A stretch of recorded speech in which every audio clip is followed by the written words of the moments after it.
Auzubillahi minasyaitonirrajim. Bismillahirrahmanirrahim. Alhamdulillahi rabbil alamin. Salatu wassalamu ala asyrafil anbiya'i wa sayyidil mursalin Muhammadin sallallahu alaihi wasallam wa ala alihi wa ashabihi wa man tabi'ahum bi ihsanin ila yaumil amma ba'd. Rabbi shrah li sadri wa yassir li amri wa hlul 'uqdatam min lisani yafqahu qawli. Rabbi zidni ilma. Subhanaka la ilma lana illa ma 'allamtana innaka antal alimul hakim. மதிப்புக்கும் கௌரவத்துக்கும் உரிய சகோதரர்களே, உங்கள் அனைவருக்கும் அஸ்ஸலாமு அலைக்கும் வரஹ்மத்துல்லாஹி தஆலா வபரகாத்துஹு. புனித ரமலான் மாதத்தில் இக்ரா இஸ்லாமிய சங்கம் தொடராக ஏற்பாடு செய்து வருகின்ற ரமலான் விசேட பாடநெறியிலே மீண்டும் ஒரு முறை அல்லாஹு தாலா உங்கள் அனைவரையும் சந்திப்பதற்கான அவகாசத்தை எங்களுக்கு ஏற்படுத்தி தந்திருக்கிறான். அல்ஹம்துலில்லாஹ். இந்த நிகழ்ச்சி தொடரில் இன்றைய இந்த பாடநெறி ஈமானை மீண்டும் உயர்ப்பிப்போம், நுஜத்தித் ஈமானனா என்கின்ற கருப்பொருளை தாங்கி இந்த ரமலான் மாதத்தில் எங்களுடைய ஈமானை உயிர்ப்பிப்பதற்கும் அல்லாஹு தாலாவை நோக்கி நாம் மீண்டு செல்வதற்கு எங்களுடைய வாழ்வில் அவதானம் செலுத்த வேண்டிய சில பகுதிகளை உள்ளடக்கியதாக இந்த பாடப்பரப்பு இடம்பெற இருக்கிறது. இன்ஷா அல்லாஹ் இந்த பாடத்தை அல்லது இன்றைய தலைப்பை இக்ரா இஸ்லாமிய சங்கத்தினுடைய பலவாளராக இணைந்து கொண்டு எங்களோடு தொடர்ந்தும் பயணித்துக் கொண்டிருக்கின்ற மதிப்புக்குரிய உஸ்தாஸ் அக்ரம் அப்துல் சமத் அவர்கள் நடாத்துவதற்கு தயாராக இருக்கிறார்கள். இன்றைய தலைப்பு அஸ்ஸௌமு ஸஹீஹ் என்கின்ற கருப்பொருளை, அதாவது சரியான அல்லது ஏற்றுக்கொள்ளத்தக்க நோன்பினுடைய பண்புகள் எப்படி இருக்கும் என்பது தொடர்பிலே சில விடயங்களை நாங்கள் பகிர்ந்து கொள்ள இருக்கின்றோம். எனவே அந்த வகையிலே இந்த வகுப்பை நடாத்தி தருவதற்காக வேண்டி மதிப்புக்குரிய உஸ்தாஸ் அக்ரம் அப்துல் சமத் அவர்களை அன்போடு இவ்விடத்துக்கு அழைக்கின்றேன்.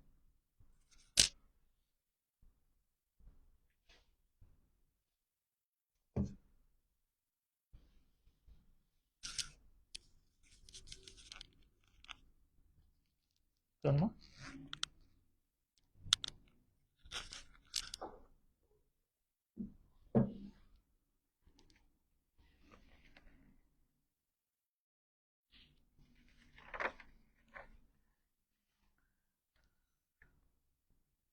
أعوذ بالله من الشيطان الرجيم. بسم الله الرحمن الرحيم.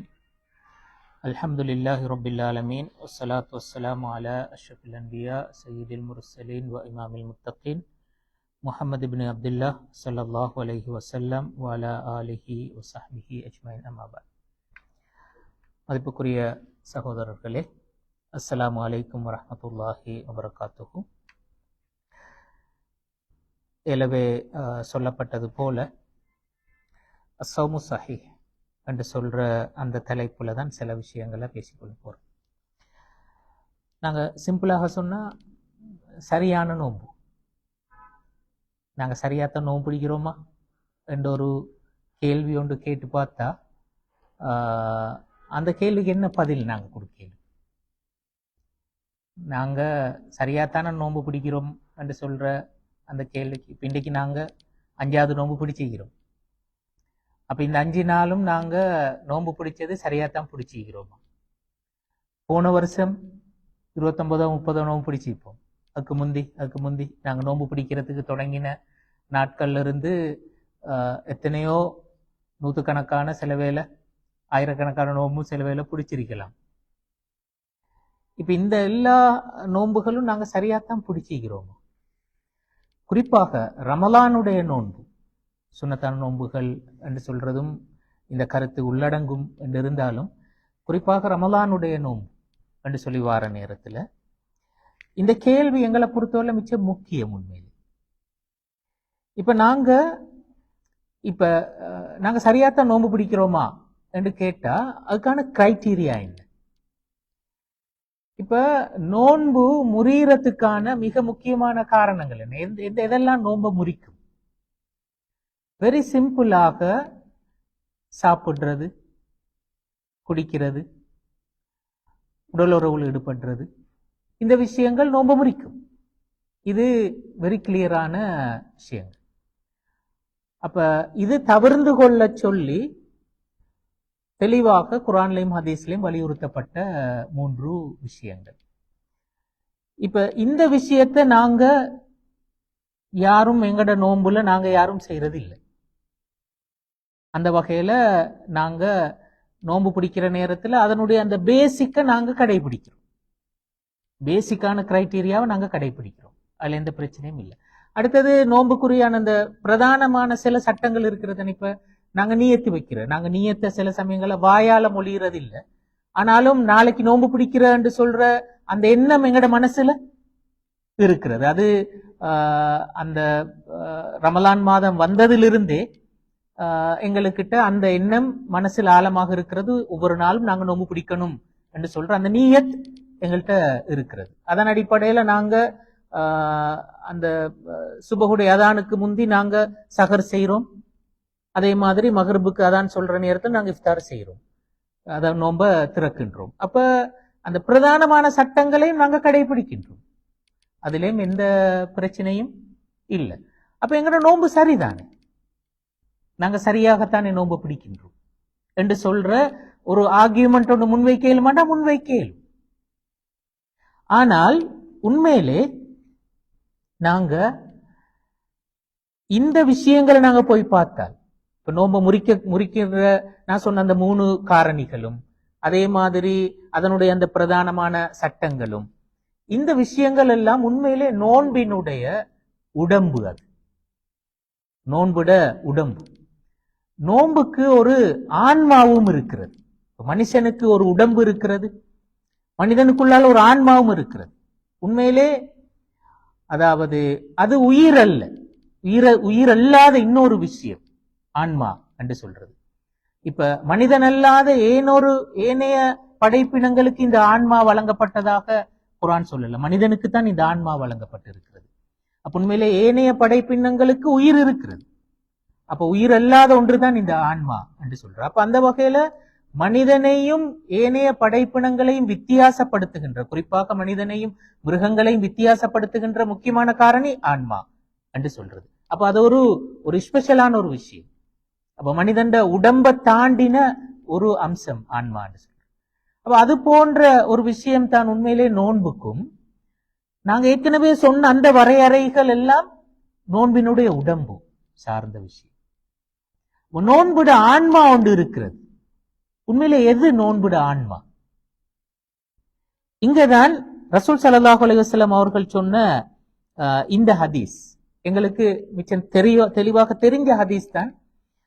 சஹீஹ் புகாரியில பதிவு செய்யப்பட்டிருக்கிற இந்த ஹதீஸ். இந்த ஹதீஸ்ல வருகிறது பாருங்க, மன்லம் யத கௌல ஸூர் வல் அமல பிஹ் வல் ஜஹல் ஃபலைஸ லில்லாஹி ஹாஜத்துன் ஃபீ அன் யதஅ தஆமஹு வ ஷராபஹு.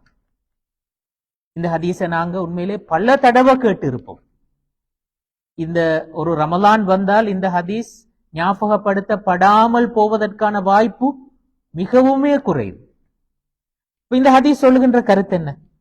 யாரு பொய் சொல்றத அல்லது பொய்யாக நடந்து கொள்றத அல்லது வல் ஜஹல், ஜஹல் என்று சொல்றதனுடைய மீனிங் என்னடா, நாங்க சாதாரணமாக எங்கட பாசையில சொல்றோம்னா ஒருத்தனை நாங்க மடையனாக்குறது அல்லது எங்களையே நாங்க மடையனாக்கி கொள்றது, எங்களை நாங்க ஏமாத்தி கொள்றது, இன்னொரு ஆளை நாங்க ஏமாத்துறது, அவனை மடையனாக்குற ஒரு விஷயம். அது வார்த்தைகள் ஊடாக ஒருத்தரை நாங்க கலாய்க்கிற மாதிரியான ஒரு விஷயமாகவும் இருக்கேலும், ஒருத்தரை மட்டம் தட்டுற விஷயமாகவும் இருக்கேலும், அல்லது ஒருத்தரை அவரோட கவனத்தை திசை திருப்பி அவரோடாக நாங்க ஒரு விஷயத்தை சாதிச்சு கொள்றதாகவும் இருக்கேலும். இதனாலதான் சவுதியில வாழ்ந்த முக்கியமான இஸ்லாமிய அறிஞர்கள் ஒருத்தர் ஷேக் பின் பாஸ் சொல்லுவார், இந்த ஜஹல் என்றத மீனிங் என்னண்டா, அவர் சொல்லுவார் அது துல்ம், அநீதி தான் ஜஹல். ஏனென்றா உண்மையிலே நாங்க ஒருத்தரை மடையனாக்குறேன்னு சொல்றதின் ஊடாக அவன் அறியாம அவனுக்கு நாங்க ஒரு அநியாயம் தான் உண்மையிலே செய்யறோம். அப்ப அது அநீதி என்று சொல்ற அந்த பொருளைத்தான் குறிக்கும் என்று சொல்லி அவர் சொல்லுவார். அப்ப பாருங்கன்னா ரசூலுல்லாஹ் இந்த 3 விஷயத்தையும் சொன்னார். நாங்க பொய் சொல்றது, பொய்யாக நடந்து கொள்றது, அதே மாதிரி இந்த ஜஹல், அப்ப இந்த அநீதி இழைத்தல் என்று சொல்ற, அல்லது ஒருத்தரை நாங்க மடையனாக்குதல் என்று சொல்ற இந்த விஷயம். இந்த வேலைகளை ஒருத்தர் கைவிடல் வைங்களே, இந்த விஷயத்தை ஒருத்தர் கைவிடல, இப்ப فَلَيْسَ لِلَّهِ حَاجَةٌ فِي أَنْ يَدَعَ طَعَامَهُ وَشَرَابَهُ. அவன் சாப்பாட்டையும் அல்லது சாப்பிடுறதையும் குடிக்கிறதையும் கைவிடுறதுல அல்லாஹ்வுக்கு எந்த தேவையும் இல்லை. அப்ப இங்க பாருங்க என்னண்டா, சாப்பிடுறது குடிக்கிறது என்று சொல்றதை தாண்டின ஒரு விஷயம் நோன்புல முக்கியமானதாக இருக்கிறது என்று சொல்றதைத்தான் இந்த ஹதீஸ் எங்களுக்கு சொல்லுது. இப்ப நாங்க சொன்னோம், நோன்பை நாங்க சரியாத்தான் பிடிக்கிறோம் என்று சொல்றதுக்குரிய ஆக முக்கியமான கிரைட்டீரியா என்ன? நாங்க ஒன்னும் சாப்பிடப்படாது, ஒன்னும் குடிக்கப்படாது என்று சொல்றது. அதான் நாங்க ஆரம்பத்துல சொன்ன விஷயம். ஆனால் இந்த ஹதீஸ் சொல்கிறது சாப்பிடுதல் குடித்தல் என்றதை விடவும் முக்கியமான இன்னும் சில விஷயங்கள் நோன்பை பொறுத்தவரையில் இருக்கிறது. அப்ப இங்க ஹதீஸ்ல விட்டு தெளிவா சொல்றேன்டா, நீங்க சாப்பிடாம இருக்கிறது, எதுவும் குடிக்காம இருக்கிறது என்று சொல்றது அல்லாஹ்வுக்கு முக்கியம் இல்லை. அதை நீங்க விடுறதுல அல்லாஹ்க்கு எந்த தேவையும் இல்லை. நீங்க இப்படி நடந்து கொள்றாக்களாக இருந்தால், பொய் சொல்றாக்களாக இருந்தா, போலியாக நடந்து கொள்றாக்களாக இருந்தா, இன்னொரு ஆளுக்கு அநியாயம் செய்யறாக்களாக இருந்தா, இப்ப இப்படி நடந்து கொள்ற நேரத்துல சாப்பிடுறத விட்டுறதுனால, குடிக்கிறத விடுறதுனால என்ன பிரயோசனம்? அல்லாஹ்வுக்கு அது தேவையில்ல என்று சொல்றது. அப்ப அதனூடாக நாங்க விளங்குற உண்மை என்ன? இந்த சாப்பிடுறது குடிக்கிறது என்றதை விடவும் முக்கியமான ஒரு விஷயம் இருக்கிறது என்று சொல்ற அந்த கருத்து அதுல வலியுறுத்தப்படும். உண்மையிலே நாங்க நோன்புக்கு ஆன்மா இருக்கிறது என்று சொன்னோமே, இதுதான் நோன்புட ஆன்மா. அந்த சாப்பிடுறது குடிக்கிறது என்று சொல்ற விஷயம் அது நோன்புட உடம்பு சார்ந்த ஒரு விஷயம். இதான் நோன்புட ஆன்மா என்று நாங்க சொல்றோம். இன்னொரு ஹதீஸ பாருங்க, இதுவும் சஹீஹ் புகாரி, முஸ்லிம் போன்ற கிரந்தங்கள்ல பதிவு செய்யப்பட்ட ஒரு ஹதீஸ். ரசூல் ஸல்லல்லாஹு அலைஹி வஸல்லம் அவர்கள் சொன்னார்கள், இதா கான யௌம ஸௌமி அஹதிக்கும் ஃபலா யர்ஃபஸ் வலா யஸ்ஹப். இன்னொரு ரிவாயத்துல வருகிறது வலா யஃப்ஸக் ஃபஇன் சாபஹு அஹதுன் அவ் காதலஹு ஃபல்யகுல் இன்னி ஸாயிம். ரசூல் ஸல்லல்லாஹு அலைஹி வஸல்லம் சொன்ன விஷயம் என்னன்னா, நீங்க ஒரு நாள் நோன்பு பிடிச்சால், ஒரு நாள் உங்களுக்கு விடுகிறது, நீங்க நோன்பாளி. இப்ப நீங்க ஒரு நாள் நோன்பாளியாக இருக்கிறண்டா என்ன செய்யக்கூடாது? இதுல அந்த ரெண்டு ஹதீஸ்கள் சேர்ந்து ஒரு 3 விஷயங்கள் இங்க வலியுறுத்தப்பட்ட. ஒன்று ஃபலா யர்ஃபஸ், அடுத்து சொன்ன வலா யஸ்ஹப், அடுத்து சொன்ன வலா யஃப்ஸக். அப்ப முதலாவது ஃபலா யர்ஃபஸ், ரஃபஸ் என்ற அந்த சொல் குறிக்கின்ற கருத்து என்ன?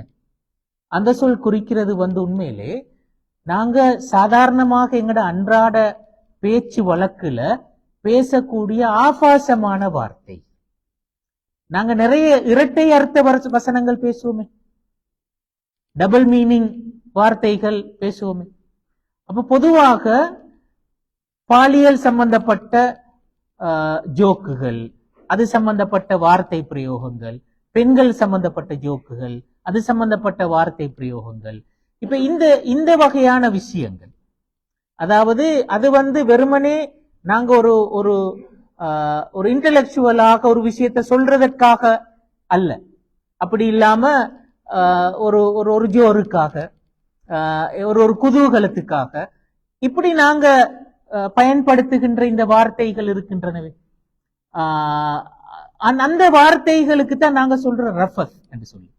இப்ப குர்ஆன் கணவன் மனைவி இடையிலான உரையாடலை பத்தி பேசுகின்ற நேரத்திலும் அர்ரஃபது இலா நிசாஇக்கும் என்று சொன்ன, நீங்க உங்களோட மனைவிமாரோடு அந்த இந்த வகையில நீங்க பேசலாம் என்று சொல்லி சொன்ன. அது ஒரு ரொமான்டிக்கான டாக். கணவன் மனைவி இடையில அப்படி ஒரு ரொமான்டிக்கான ஒரு உரையாடல் இருக்கிறது, பிரச்சனை இல்லை. ஆனால் அந்த எல்லையை தாண்டி, கணவன் மனைவி என்ற எல்லையை தாண்டி 2 ஆண்களுக்கு மத்தியில் அது நடக்கிற நேரத்தில், 2 பெண்களுக்கு மத்தியில் அது நடக்கிற நேரத்துல அது ஆபாசம். அப்ப ஒரு நோன்பாளி இது போன்ற வார்த்தை பிரயோகங்களை அவன் பிரயோகிக்க கூடாது என்றதைத்தான் ரசூல் ஸல்லல்லாஹு அலைஹி வஸல்லம் அவர்கள் அங்க சொன்னார். அடுத்து பயன்படுத்தின சொல்ல பாருங்க, வலா யஸ்ஹப். சஹிப என்று சொன்னா சத்தம் போட்டுறது, அதாவது தேவையை விடவும் அதிகமாக சத்தம் போட்டுறது. இது ஒரு ஆள் சவுண்ட உயர்த்துறத பத்தி மட்டும் இந்த சொல் குறிக்கல்ல. ஒரு ஆள் சவுண்ட உயர்த்துறதற்கு சஹிப என்று அப்படி மொழியில வழங்கினாலும் இங்க நாடின கருத்து உண்மையிலே ஒரு ஆள் பேசுறது அடுத்தால் விளங்கிக் கொள்ள முடியாத அளவுக்கு எல்லாரும் சவுண்ட உயர்த்துறாங்க. இவரும் சவுண்ட் உயர்த்தி பேசுறாரு, அவரும் சவுண்ட் உயர்த்தி பேசுறாரு, எல்லாருமே சவுண்ட் உயர்த்தி பேசுறாங்க. அப்ப யாரு என்ன பேசுறாங்க என்றதை விளங்கிக் கொள்ள இயலாத அளவுக்கு அந்த சத்தத்தை உயர்த்துதல் என்று சொல்றதான் சகம் என்று சொல்லி சொன்ன. அப்போ ஒரு பெரிய இறைச்சல் ஒன்று இருக்கிறது. அப்ப அந்த இறைச்சல்ல ஒன்றுமே விளங்குது இல்லை என்று சொல்கின்ற சூழல். இப்ப சாதாரணமா ஏதாவது ஒரு கல்யாண வீட்டுக்கு வந்தாலோ அல்லது எங்கேயாவது ஒரு இடத்துல பலரும் ஒன்று கூடி இருந்தாலும் ஒன்று சவுண்டா இருக்கும். அந்த இடத்துல நீங்க யார்கிட்டயாவது இருந்து போன் கால் ஒன்று வந்துட்டு வைங்களே, பேசுறது விளங்காது, நீங்க பேசுற அவருக்கு விளங்காது. இந்த மாதிரி சிச்சுவேஷனை தான் நாங்க சொல்றோம் சகம் என்று சொல்லி. அப்ப நோன்பு பிடிச்சிருக்கின்ற நிலைமையில இந்த விஷயம் நடக்கக்கூடாது. அதான் ரசூலுல்லாஹ் சொன்னார், இந்த விஷயம் நடக்கக்கூடாது என்று சொல்லி. அடுத்த இதை சொன்னதை பாருங்க, பாவம் செய்தல் என்று சொல்றது. அதாவது தெளிவாக ஷரியாவுல தடுக்கப்பட்ட விஷயங்கள்.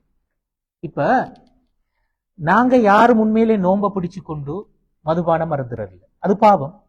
விபச்சாரம் செய்யறது இல்லை, அல்லது இப்படி அந்த தெளிவாக தடை செய்யப்பட்ட கொலை செய்யறதோ இப்படி இந்த மாதிரியான பாவங்கள் அப்படி நாங்க செய்யறது இல்லை. ஆனா நாங்க எங்களை அறியாம அல்லது சில சமயங்கள்ல பாவம்ன்றத உணராம இன்னொரு மனுஷன் மனசை காயப்படுத்துவோம், பொய் சொல்லுவோம். ஒரு குறித்த விஷயத்துக்கு சில சமயங்கள்ல நான் என்கிட்ட ஒரு பொறுப்பு சொல்லப்படுற நேரத்திலேயோ அல்லது ஒரு குறித்த விஷயத்துக்கு வாரீங்களான்னு சொல்லி கேட்கிற நேரத்திலேயோ நாங்க எக்ஸ்கியூஸ் பண்றதுக்கு சில டைம் போய் ஒன்று சொல்லுவோம், எனக்கு இப்படி ஒரு வேலை உண்டி. இது நிறைய நடக்கும் மக்கள்கிட்ட. அதை ஒரு குற்றமாக நாங்க நினைக்க மாட்டோம், பாவமாக நாங்க கருத மாட்டோம். அதை நாங்க ஓக்கம் பண்ணி பேசிடுவோம். இப்படி அடுத்தது இன்னொரு ஆளை நாங்க கிண்டல் பண்ணுவோம், பைட்டுக்கு எடுப்போம் ஒரு ஆளை. இந்த மாதிரியான விஷயங்கள் இதெல்லாம் பாவங்கள். அப்ப ரசூல் ஸல்லல்லாஹு அலைஹி வஸல்லம் வலா யஃப்ஸக், நோன்பாளியாக இருக்கிற நேரத்தில் நீங்க இதையும் செய்ய வேண்டாம் அப்படி சொல்லி சொல்லு. அடுத்து சொன்னதை பாருங்க, ஃபஇன் ஸாபஹு அஹதுன் அவ் காதலஹு ஃபல்யகுல் இன்னி ஸாயிம். இது மாதிரி ஒரு சிச்சுவேஷன் வரையிலும் நீங்க அமைதியத்தான் நீக்கிறீங்க, நீங்க எந்த சிக்கலுக்குள்ளாலையும் போகல. ஆனா இன்னொரு ஆள் உங்களோட பிரச்சனைக்கு வர்றார், உங்களுக்கு ஏசுறார். அவர் ஏசுற நேரத்துல நீங்க ரியாக்ட் பண்றா அல்லது உங்களோட சண்டைக்கு வாரார், இப்ப நீங்க ரியாக்ட் பண்றா. அப்ப அங்க எப்படி நடந்து கொள்ளணும்? ஃபல்யகுல் இன்னி ஸாயிம், நான் நோன்பு பிடிச்சிருக்கிறேன், எனவே நீங்க இனிஷியேட் பண்ணின அந்த வேலையை எனக்கு கண்டினியூ பண்ணல, அது எனக்கு செய்யல என்று சொல்லி நான் ஒதுங்கி போக வேண்டும் என்று சொல்றதைத்தான் ரசூல் ஸல்லல்லாஹு அலைஹி வஸல்லம் அவர்கள் அந்த இடத்துல சொன்னார். அப்ப பாருங்க என்னடா, இங்க இந்த ஹதீஸ்லயும் சாதாரணமாக நாங்க நோன்பு பிடிச்சு கொண்டு சாப்பிடுறது குடிக்கிறது போன்ற இந்த வகையான செயற்பாடுகளை தாண்டி இன்னும் சில பகுதிகளை அதுட முக்கியமான விஷயங்களாக ரசூல் ஸல்லல்லாஹு அலைஹி வஸல்லம் அவர்கள் அடையாளப்படுத்தி காட்டினார்கள். அப்ப இதுதான் நாங்க சொன்னோம், நான் ஏற்கனவே சொன்ன மாதிரி இது நோன்பினுடைய ஆன்மா. சாப்பிடுதல் குடிக்கலன்னு சொல்றது அது நோன்பினுடைய உடம்பு. அப்ப இது நோன்பினுடைய ஆன்மா சார்ந்த விஷயம். இன்னொரு ஹதீஸை பாருங்க, அதிலேயும் மிச்சம் தெளிவாக வந்திருக்கிற ஒரு செய்தி இருக்கிற, இது ஹாக்கிம் பைஹகி போன்ற கிரந்தங்கள்ல பதிவு செய்யப்பட்டிருக்கிற. ரசூல் ஸல்லல்லாஹு அலைஹி வஸல்லம் அவர்கள் சொன்னார்கள், லைஸ ஸியாம் அனித் தஆமி வஷ்ஷராப் வ இன்னம ஸியாமு மினல் லக்வி வர்ரஃபஸ். அதாவது நோன்பு என்று சொல்றது சாப்பாடையும் குடிக்கிறதையும் விட்டு தவிர்த்து கொள்றது அல்ல. எது நோன்பு என்று சொல்றது? அல்லஹு வர்ரஃபஸ் என்று சொல்ற விஷயத்திலிருந்து நீங்க ஒதுங்கி இருக்கிறதுவே அதுதான் நோன்பு என்று சொல்லி சொன்னார். சாதாரணமா ஒரு விஷயத்தை அது அல்ல நோன்பு, இதுதான் நோன்பு என்று சொல்றேன்டா என்ன மீனிங், நாங்க என்ன புரிஞ்சு கொள்றோம்? அதை விடவும் இது முக்கியம் என்று சொல்றது. அப்ப இங்க அந்த ரஃபத் என்ற சொல்ல ஏற்கனவே நான் விளங்கப்படுத்தினேன். லகு என்று சொல்றதனுடைய மீனிங் என்ன? லகு என்று சொல்றது உண்மையிலே சாதாரணமாக அதை தமிழ்ல மொழிபெயர்க்கிறது இந்த கேளிக்கைகள் என்று சொல்வார்கள். அத கருத்து என்னண்டா, அல்லாஹ்வினுடைய சிந்தனையை விட்டு எங்கட கவனத்தை திசை திருப்பக்கூடிய எல்லா விஷயங்களும் லகுவு தான். இந்த ரமலான் காலம் என்று சொல்றது, நோன்பு என்று சொல்றது எங்களுக்கு எப்படியான ஒரு காலம்? நாங்க அதிகமாக நன்மைகளை சம்பாதிச்சு கொள்றதுக்குரிய ஒரு காலம். நாங்க எந்த அளவுக்கு கிடைக்கின்ற ஒவ்வொரு சந்தர்ப்பத்தையும் ஒரு நன்மையை செஞ்சு கொள்ளையிலுமா அதற்கு பயன்படுத்துவதுதான் அங்க எங்கட முழு கவனமாக இருக்க வேண்டும். அதை விட்டுட்டு எங்கட கவனத்தை நாங்க வேறொரு இடத்துக்கு திசை திருப்புவோம் என்று இருந்தா அது லகு விளைந்தார், அது லகு. அப்ப இன்றைக்கு எங்கட கைகள்ல அந்த லகுவுக்கான சாதனம் சிம்பிளாகவே இருக்குது. முந்தி இப்ப ஒரு 20 வருஷத்துக்கு முந்தி அப்படியான இது இல்லை. நாங்க நோம்ப பிடிச்சு கொண்டு டைமை பாஸ் பண்றதுக்கு என்ன செய்வோம்? ரீல்ஸ் தான் பார்த்துட்டு இருக்கிற அநேகமான ஆட்கள். நாங்க ரோட்ல இறங்கி வெளியில போனா அந்த மூலையில ஒருத்தர், இந்த மூலையில ஒருத்தர், அங்க ஒருத்தர், இங்க ஒருத்தர் குந்தி கொண்டு என்ன செஞ்சுட்டு இருக்கிறாங்க? ரீல்ஸ்ல தான் காலம் ஓடிக்கொண்டிருக்கிற. அநேகமாக அதைத்தான் நாங்க பார்க்கலாம். அல்லது வந்தாலும் கூட ஒரு ஒரு நிகழ்ச்சி ஸ்டார்ட் ஆகும் வரையில என்ன செய்வார்கள்? ரீல்ஸ்ல தான் நாக்களோட காலம் ஓடுது. இது சாதாரண காலங்கள்ல பாவம் அல்ல. இது பாவம் என்று சொல்ல வரல. ஆனால் இது லகு. இந்த ரமலான் காலத்துல எங்களுக்கு கிடைச்ச இந்த ஒரு அரிதான சந்தர்ப்பம் தான். இந்த சந்தர்ப்பத்துல செய்ய வேண்டிய வேலையை விட்டு போட்டு எங்கட கவனம் வேறொரு இடத்துக்கு போகிறது என்று சொல்றேன். இது மட்டுமல்ல, இப்ப அது அந்த இது குறைவு என்னடா ரீல்ஸ் இருப்பதனால அந்த இடவழியெல்லாம் முந்தி நோன்பு வந்தா கேரம்போர்ட் வந்துடும், டாம்போர்ட் வந்துடும், இப்படி எத்தனையோ விஷயங்கள் வந்துடும். இப்ப இதெல்லாம் உண்மையில் என்ன? அந்த லகுவு தான், விலகுத்தான். அப்ப நாங்க உண்மையிலே அந்த நோன்பு என்று சொல்றத அதோட மேக்சிமம் யூஸ நாங்க எடுக்கணும் என்று சொன்னா இதிலிருந்து நாங்க தவிர்த்து இருக்கோம். அப்பதான் அந்த ரமலான் காலத்துல நாங்க அந்த உரிய விளைவை சரியாக அடைஞ்சு கொள்ள முடியுமா கிடைக்கும். அப்ப இது இந்த ஹதீஸ்ல நாங்க விளங்குற இந்த ஹதீஸும் அதே விஷயம் தான். அப்ப நோன்புட உடம்பை தாண்டி அதனுடைய ஆன்மாவை விளங்கப்படுத்துகின்ற ஒரு விஷயம். இன்னொரு ஹதீஸ் பாருங்க, அனஸ் ரலியல்லாஹு அன்ஹு, அனஸ் இப்னு மாலிக் ரலியல்லாஹு அன்ஹு அவரு ரிவாயத் செய்கின்ற ஒரு ஹதீஸ். இது ரசூல் ஸல்லல்லாஹு அலைஹி வஸல்லம் அவர்கள் சொன்னதாக அவர் சொல்லுவாரு, மன் சாம மா சாம மன் ضل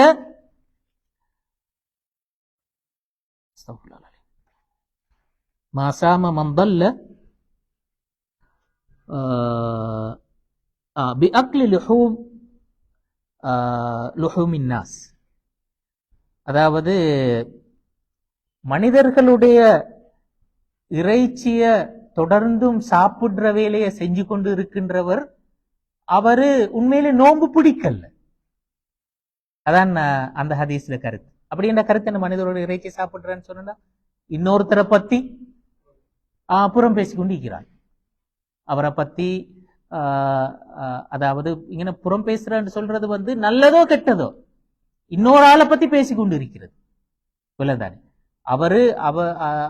அவருக்கு தெரியாம அவருடைய முதுகுக்கு பின்னால அவரை பற்றி நாங்க பேசுகின்ற ஒரு விஷயம். அப்ப அப்படியான பழக்கம் ஒருத்தருக்கு இருக்கிறதா? அவரு நோம்பு பிடிச்சிருந்தால் உண்மையிலே நோம்பு பிடிக்கல என்றுதான் ரசூலுல்லாஹ் சொன்னார். அப்ப இதுவும் பைஹக்கியில பதிவு செய்யப்பட்டிருக்கிற ஒரு பைஹக்கியில இது கிதாப் ஸுஹுத் என்று சொல்ற அந்த நூல்ல பதிவு செய்யப்பட்டிருக்கின்ற ஒரு ஹதீஸ்.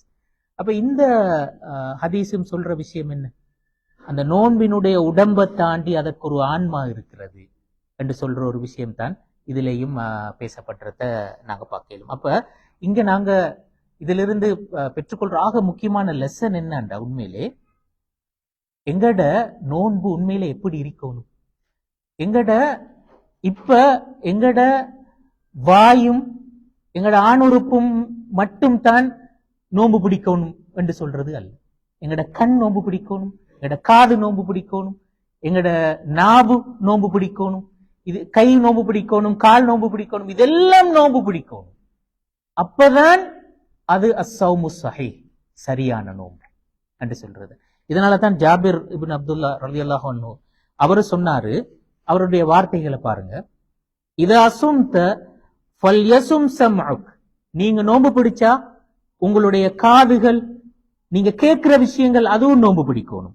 வபஸருக், உங்களுடைய பார்வையும் கண்களும் நோன்பு பிடிக்கணும். வலிசானுக், உங்களுடைய நாவும் நோன்பு பிடிக்கணும்.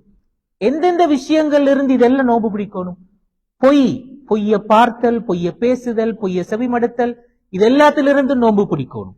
ஒல் மஹாரிம், ஹராமான விஷயங்களை பார்த்தல், செய்தல், பேசுதல், இது எல்லாத்திலிருந்தும் நோன்பு பிடிக்கணும் என்று சொன்ன. தொடர்ந்து சொன்னேன்டா, வத அதல் ஜார், பக்கத்து வீட்டுக்காரருக்கு நீங்க துன்பம் செய்வதிலிருந்து தவிர்த்து கொள்ளுங்க. வல்யகுன் அலைக வகாருன் வசகீன், உங்களை பார்க்கிற நேரத்தில் ஒரு கண்ணியம், அமைதி, அது உங்கள்கிட்ட இருக்கணும்.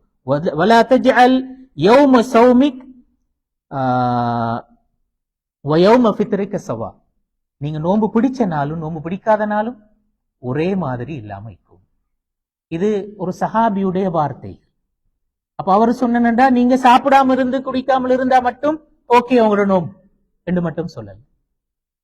அப்ப இதனாலதான் நீங்க பாருங்க என்னண்டா, இமாம்கள் சொன்னார்கள், இந்த மாதிரி விஷயங்களை செஞ்சா, புறம் பேசினாலோ அல்லது இது போன்ற விஷயங்களை செஞ்சால் நோன்பு முறியுமா இல்லையான்றதுல இமாம்களுக்கு மத்தியில உண்மையில கருத்து வேறுபாடு இருக்கிறது.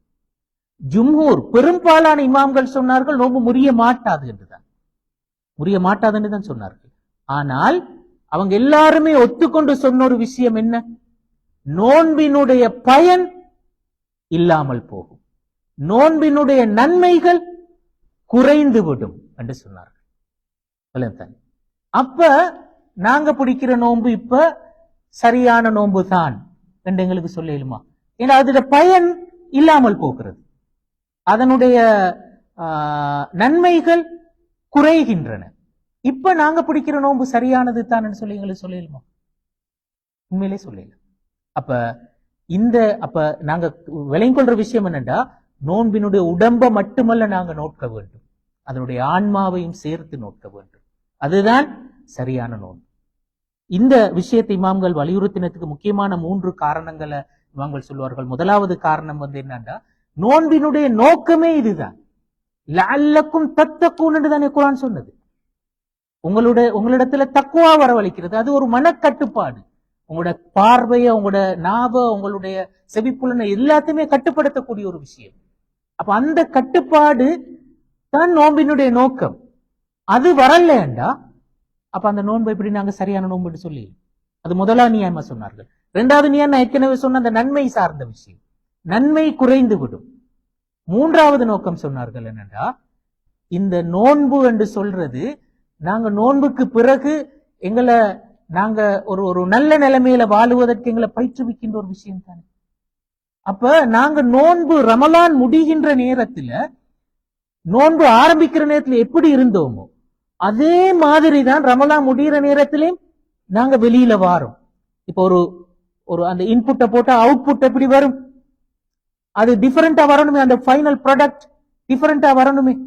அப்படி இல்லாம போடுறது மாதிரியே தான் திரும்ப வருகிறண்டா மெஷின் வேலை செய்யல, அது பழுது.